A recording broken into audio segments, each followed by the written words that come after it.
Let's turn to Fox News senior political analyst Brit Hume, who watched this with much of America. Good to see Brit. Thank you, Shannon. Nice to see you. So let's start with the part about the reliance on the Steele dossier, because when you look at what Horowitz puts together, he talks about the fact that for a large section of the attorneys in the group putting this together for the FISA applications, it was something that tipped them over towards an assessment of probable cause. It did, and it was described by the Inspector General as essential, which does not square with what Comey has said about how the process worked and what role the dossier played.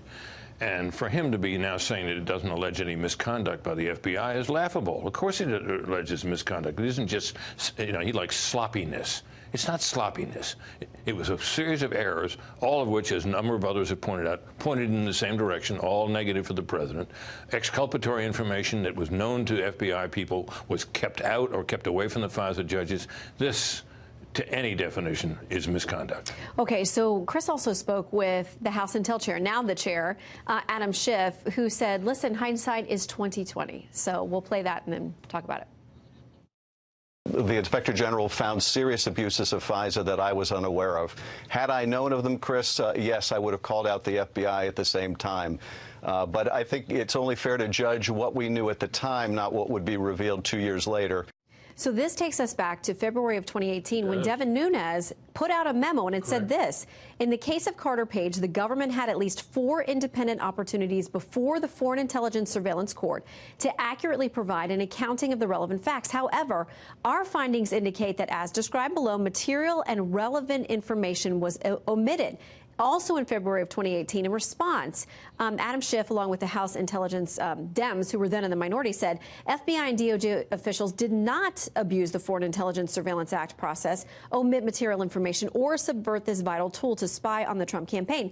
So these two have already butted heads over this information in February of 2018. What he says flies in the face, of course, of the IG report, but it also flies in the face of the much derided Devin Nunes memo that grew out of the Nunes-led House Intelligence Committee investigation of the investigation, and they had and the whole Trump-Russia affair. And for Schiff now to claim, when he not only saw what Nunes said but published a memo of his own rebutting it, that he didn't know about those abuses, is preposterous.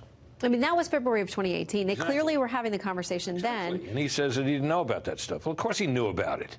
Do you think he'll get called on the carpet by anybody who's been following this story for 2 years? Well, one of the wonders to me of modern media is the failure of my colleagues in this business to see through this guy Schiff. He has been dishonest repeatedly. He made extravagant claims about the amount of evidence he had of Russia collusion, evidence that it turned out that not even the Mueller team, with all of its investigative powers, did not discover, and that Schiff never specified.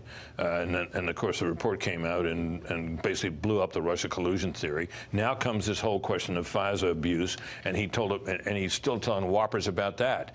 It is amazing that he hasn't been called out. And then, of course, he gets tapped by Nancy Pelosi to lead the impeachment inquiry. Wow. Okay, so about what he did or didn't know back then, James Comey answered some of these questions, too, from Chris as well, about what he should or should have known with regard to these FISA applications, which he had to sign off on. So Chris said to him, listen, you're taking responsibility. You were in charge when some of this stuff happened. So shouldn't you have known more? And this is what Comey said in response. As a director sitting on top of an organization of 38,000 people, you can't run an investigation that's 7 layers below you. You have to leave it to the career professionals to do, to the special agents who do this for their lives. And if a director tries to run an investigation, it'll get mucked up in all different kinds of ways. I mean, Britt, is that fair? He's running the FBI. He's not managing all these investigations. That would be fair if this were a typical FBI criminal investigation being run out of a field office in Flagstaff, Arizona or somewhere. That's not the case. This investigation was run out of headquarters. Moreover, it was an extraordinary investigation because implicated in it was a campaign for the presidency of the United States and a leading candidate at the time.